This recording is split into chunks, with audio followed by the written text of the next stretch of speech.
it is about that relationship and that parent being able to trust, hey, I know coach so and so is going to be at the camp next week. And my kid is so excited to be there because we know that coach cares, that coach encourages, that coach instructs and loves on that kid. We are surrounded by content. Content shapes who we follow, how we lead, what we buy, and even what we believe. Welcome to the Content Generation Podcast, a class intercom production where we focus on the stories that come to life in schools all over the world. We highlight the students, educators, and communities who share the content that shapes our future. Well, welcome back to the Content Generation Sports Edition this week. We're talking all things sports, specifically basketball. The guest I have this week highlights an incredible example for the use of content in and around sports. I got the privilege to talk with Jason McGehee, who's been a client for a while now. He's in the greater Nashville area, specifically Franklin, Tennessee. He works with thousands of students in the area of basketball. And I think this is a great way for us to start to highlight the importance and the role of content creation, content distribution, all in and around the area of sports. What's the art? What types of things do we need to focus on as we think about this important area of specifically K-12? We have lots of opportunities through the content communicators we work with, whether they be athletic directors, coaches using the platform, or whether there's someone like Jason who works with thousands of students across summer camps, as well as throughout the year managing basketball programs. So I hope you enjoy this opportunity to listen to Jason McGehee from Stars Basketball. Well, welcome back to the Content Generation. We've got a fun guest today. I am excited to talk with Jason about everything that's happening in the basketball scene. So we're going to talk about content and basketball. We're going to also talk about how that's impacting the region around you, Jason. And I'm really excited to have you on the podcast, Jason. Welcome to the Content Generation. Thanks. Pleasure to be here. Appreciate you allowing us to come on and share a little bit about our club and what's going on. Yeah. So you've got a club in the greater Nashville, Tennessee area. Tell us a little bit about Stars Basketball. Sure. So Stars Basketball Club is a faith-based organization with a hub in Franklin, Tennessee, so just a little south of Nashville. And it was started as a church ministry, but then a few years into that, there was a little bit of a shift into more of the competitive basketball world for travel teams. That expanded, and then other support programming went along with that, offering camps and clinics and leagues and just lots of ways for athletes to come and get in the gym with us and get better. So that has been the focus of our activities and our ministry for the past several years.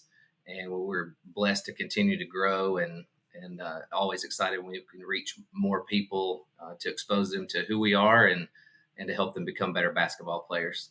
Well, one of the things that's super interesting about what you're doing is that you're affecting basketball, growing young people in leadership, and obviously a faith-based component. But you're doing that across a lot of different schools. Approximately how many schools do you interact with?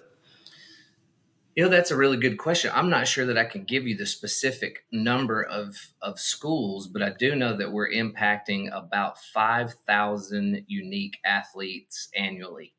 And that is from as young as pre-K 4 all the way to rising seniors who are, in the throes of their final high school seasons and maybe aspiring to play at the college level. We do have several who want to do that, but that's not the main reason why people are necessarily connected to Stars. But our reach is probably somewhere in the neighborhood of, I'd say, 70 miles or so in any direction from Nashville.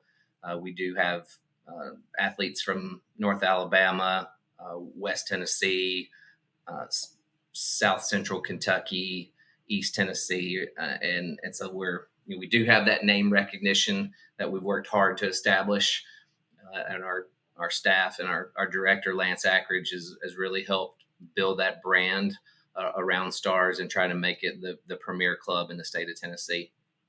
That's awesome. So when we think of club basketball, right, there are a lot of different implications. We work with a lot of athletic directors, athletic departments, and I think your story is so unique because it's again, you're crossing a lot of age groups and you're crossing a lot of different sport things. I want to dive back a little bit, Jason, in your background. What got you to this point of working with 5,000 plus students, basketball in a 70-mile radius? You had some backgrounds in education to lead you to this point. What got you here? Yeah, exactly. Well, my family is full of educators, and so is my wife's family. So went to work with my dad out of college in business, and that put me in the school market, in the school arena, and did that for about 15 years. So built a lot of connections there. Coming out of that, I then went back to work for my alma mater, Davidson Academy in Nashville, Tennessee. Came in and began assisting with basketball there for boys and girls from grades fifth all the way through high school. Later became the director of admissions there. And so just a lot of school connections across the board with coaches in the Middle Tennessee area, public and private, big school, small school. So that served well in terms of keeping those connections and having a relationship with coaches that we can say, hey, we can help your players if they're a part of Stars basketball. Some of that is happening, at the organic level. The family knows about Stars. Maybe they grew up in the program, but then for those who are, trying to help those high school players, those coaches may be looking to a group like Stars to be an additional resource for their student athletes. Awesome. So you've had a background there. I know you were working with Jostens for a number of years as well. Great connection to really understand how content's working at a lot of schools. Yeah, absolutely. So that background for me with Jostens was memory making. So we were on the publishing side with yearbooks. So we knew the importance of what it meant to tell stories that were going on in the schoolhouse and how that could all come together in print form, at the end of the year to celebrate those great milestones that were happening during the year. And that's really not that much different from what we're doing here at Stars. We are taking everything from video to just still shots, and we're trying to push that content out to our followers across multiple channels. Our target audience, as you might imagine, is that mom that's kind of clued in to how do I get my kid active, and what can I do to help them pursue the things that they really like to spend their time doing. And so Class Intercom has been a big part of that ability for us as we've worked to push our brand and our opportunities that we have available for those families who are looking to Stars as kind of that trusted organization that's going to take care of their athlete. But we're also going to sprinkle in our focus on faith-based aspect of who we are, and trying to develop the whole athlete. So it's not just about the on-court part. There's a lot that goes into the off-the-court part. Well, one of the things we talk about a lot in the competition for students, right, at schools is this nature of the relationship that a student athlete has with a coach, with their mentor, with the volunteers, and that being such an important part. So when you talk about a parent evaluating a program like Stars, a lot of times what they're evaluating is what is my child's relationship going to be with the adults in this program, and obviously the potential students as well. But like, how do you help to broadcast that message as you're pushing your brand forward? How is that part of your brand? That is a fantastic question. So we go through a pretty stringent vetting process with our coaches. Now we seek out some that we think would be a great fit for stars and what we do, but we also have coaches who seek us out. And a lot of them are already involved at the school level. So we have a tremendous number of middle school and high school coaches. We have some former college coaches, we have former college players. And so we have a wide variety of people that can be those resources. Probably, I would say, 80 plus different personalities, men and women, from those who are interested in working with the youngest of those basketball athletes. So the pre-K fours, are just getting introduced to the game at the competitive level, really probably say from age 10 or fourth grade and up. But we are blessed to have recurring personalities, if I can use that term. So the Sure. athletes who come in who know stars see these coaches instructing in the camps and clinics, and they continue to maybe even move up with the same core group of players. So they might have coached those athletes in, say, fifth grade, sixth grade, seventh grade, and maybe now that club coach has them as high school players. I know I was blessed to have a kind of a core group of about 5 girls that we started with several years ago that just moved right on up the ladder with us. And I can tell you that the time invested there in building those relationships has been worth every minute that was required to reach that point. Celebrating recent high school graduations with them, college commitments and signings, but that's happening all across our stars organization with multiple coaches. So it is about that relationship and that parent being able to trust, hey, I know coach so and so is going to be at the camp next week. And my kid is so excited to be there because we know that coach cares, that coach encourages, that coach instructs and loves on that kid while they're with us for whatever length of time that might be. Yeah. Yeah. It's such an important thing that you're looking for. And sometimes, I think about that and wonder like, how do I know, right? Like, how do I know that your coaches care in that way? Are there specific things that you try to highlight with photos, with videos? Are there things that you do to say, I want to highlight this coach or what they do? Absolutely. So, especially as we kind of cycle back into that next club team season, we capture a lot of information from those coaches in that vetting process. So, we actually have them go through an application. We get key data points on them, and then we create bios on those Hmm. coaches. And we share those bios on our website. And then we also post individual, hey, meet coach so and so, and that parent can then see the knowledge that's there that coach is going to bring. But then everything that we do is wide open in terms of parent being able to be right there and see exactly what's happening. So nothing is, we're not hiding anything. Parents are Yeah. welcome at those practices, and some of them do stick around for the camps and clinics as they watch their son or daughter participating. So that is very helpful. But they can easily see that commitment that we've got to helping develop those young athletes, again, both on and off the court.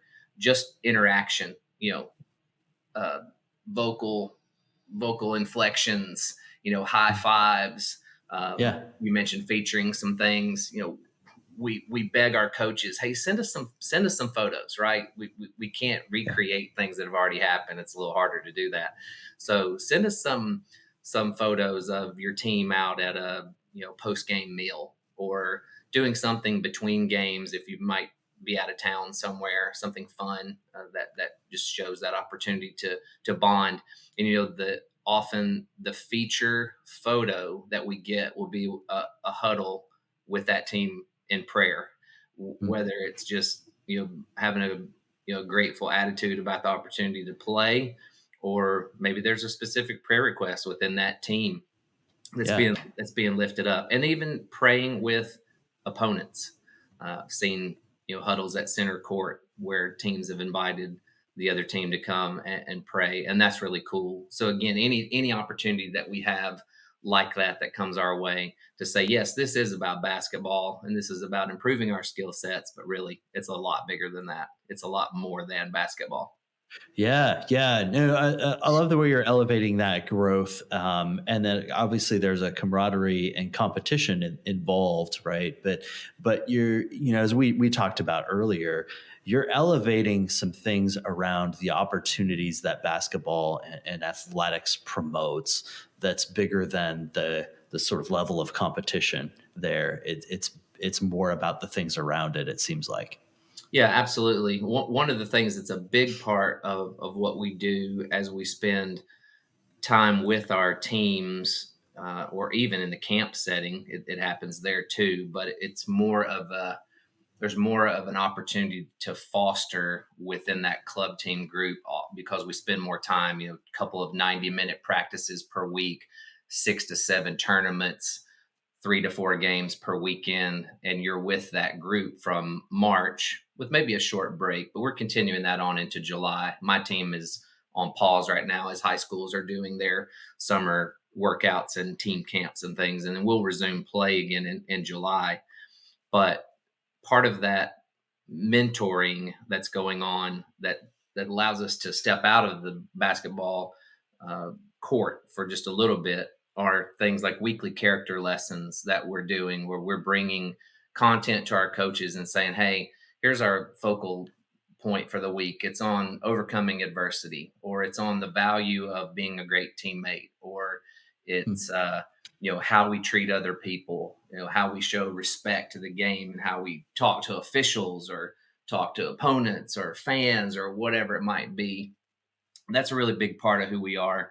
And again, those are things that we can do off the court that should translate right back onto the court, because at some point in time, as you well know, the careers of these athletes will end. The basketball story is going to end at some point, and it ends for more of them sooner than later, right? Yeah. Very few get that next level opportunity. So I when remember being asked, I remember being told that, my skills were no longer necessary in high yeah, school. And so, yeah, I found some other opportunities to yes, explore my skill sets. exactly. So when that ball stops bouncing and that opportunity at the competitive level is not there any longer, whether that's your club team or your school team, or yes, if you're blessed to play at the collegiate level, what will that athlete look back on related to their basketball experience and say was the real benefit, or what was the real piece of that was really, really important? What was central to the reason why it was such a positive experience? Mm. And I think it's the relationship piece. There's no doubt about that. I had a group that just finished playing for me last year, that came to one of our practices with with the new team that I have, and to watch them come in, they hadn't seen each other in quite a while. And that was really neat to see that group made the decision to stay together even after those games were over. And I hope it Oh, showed those other athletes that are on our current team now, hey, this is a basketball team, but these people are connected. mm. They spent time with one another. My prayer of hope for them is that those relationships will continue long into their adult life. But those are the things that we're trying to build, really from those youngest ages all the way up through the high school ranks. Oh, that's great. So, when you were studying in your undergrad in physical education, did you see this as a path for yourself? Did you think that you'd be promoting athletics in this way? Wow, what a question. It's really good. I studied physical education and education in general, uh, because my family was always connected to it, even though I didn't do that right out of college. Yeah. Always loved athletics, growing up, little baseball, basketball, ran a little track, played some golf, kind of Yeah. mixed different things in. And I always enjoyed being a part of a team. Hey, it's not about me, it's about a goal for the collective. It's about working to improve. It's about overcoming challenges. It's about me giving my best to to the Lord, my relationship there, making my family proud, making my teammates proud, all those sorts of things. So it was a natural transition when this opportunity opened up with Stars, with some of that background that I had, and then some of those personal experiences obviously seep right into that, and trying to hopefully create the same type of experiences for people that play for me that I had experiences as I played for coaches growing up. But I don't know that I could have predicted this necessarily. But the great part about this is that I coached with Stars for several years before working. So knowing what was there with Stars and how they wanted to do things and be special and be exemplary in everything that we're doing, and just have that more than a type of experience for the parent and the athlete, that has been helpful in transitioning to the employee side of things, because now I'm trying to help support the coaches uh, on whom we've placed the same expectation. So and then I'm still coaching, so I think that's good. So I'm not asking them to do anything that I'm not being asked to do as well. So Sure. that's fair. Sure. Well, I was raised by a PE teacher. My mom was a PE teacher, and there are certain things you learn from a PE teacher that stick with you. And one of the things that I hear in a lot of your language is the things that happen off the ball, the things that aren't necessarily in the course of play, are so important. My mom would say that, hey, you need to hustle for that ball even after it's dead. Like, this sorts of like comments, like sort of like permeate your life and the way that you sort of lead. And so you parlayed that into a master's degree in, was it organizational leadership? Is that sort of what you studied afterwards? And so when Yeah. you think of leadership in this whole space of, all 60, 80 coaches and thousands of players, as you start to think about that, your average athletic director might have a high school with with a varsity and JV boys girls teams, maybe a freshman team or some things like that, but you've got a lot more teams to manage and a lot more players in terms of those logistics.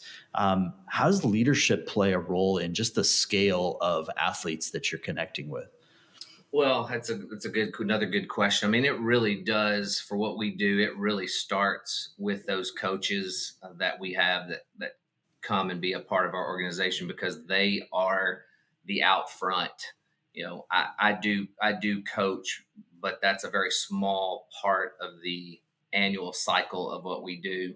So our staff is behind the scenes in some regards, managing things like social media, website, registration platform, different things like that, putting on events, uh, developing programs, and writing out the basketball curriculum, if we want to use that, to how do we map that athlete's progression from wherever they enter that process, and to help them continue to develop. But everybody here, knows that it takes the whole team. It takes everybody doing their job and being accountable, to being on time for your practice, having a practice plan in place, communicating effectively with your parents if you're leading a team. If you're instructing in a clinic, it's focus on the athletes that are at your goal. It's be there on time. It's be an encouragement, different things like that. And then from the visionary side of things, that's really, Lance is great at that, saying this is where we are. We want to be on a journey of continuous improvement. To do that, here's what I think needs to happen next. And there's great collaboration among our team. For example, Ted Quinn, our director of programming and leadership development, Ted says, "Hey, I've got this camp all developed out and written out. Can you take that and get that marketed or advertised on the website, and can we get signups going right away?" uh, those are the types of partnerships internally that are taking place, that we hope shows to the outside customer and person that's interested in Stars, hey, this group has it together. We're not perfect. I promise you that. We're not perfect, but we're striving to do it in such a way that not only will that parent and that athlete come back to us for future opportunities, but they'll talk to somebody else about the positive experience that they've had and draw somebody else into our organization that we can impact. So we're always blessed when we get those new connections, and certainly blessed by those that continue to trust us, um, summer after summer or club team season after club team season. Yeah. Well, Jason, I like hearing your story. I like hearing the way that you're impacting so many young people, and you're doing that by using a lot of great communication principles and leadership skills. So a great follow for anybody who's watching. Check out Stars Basketball. You've got we'll try to share out some handles as well. But yeah, as you look at the future towards what you're doing with Stars Basketball, I wish you all the best, and keep sharing those great stories of relationships with coaches and athletes and their parents. We will absolutely do it, and we appreciate the opportunity to come on and tell a little bit about our story. Thanks so much for that opportunity today.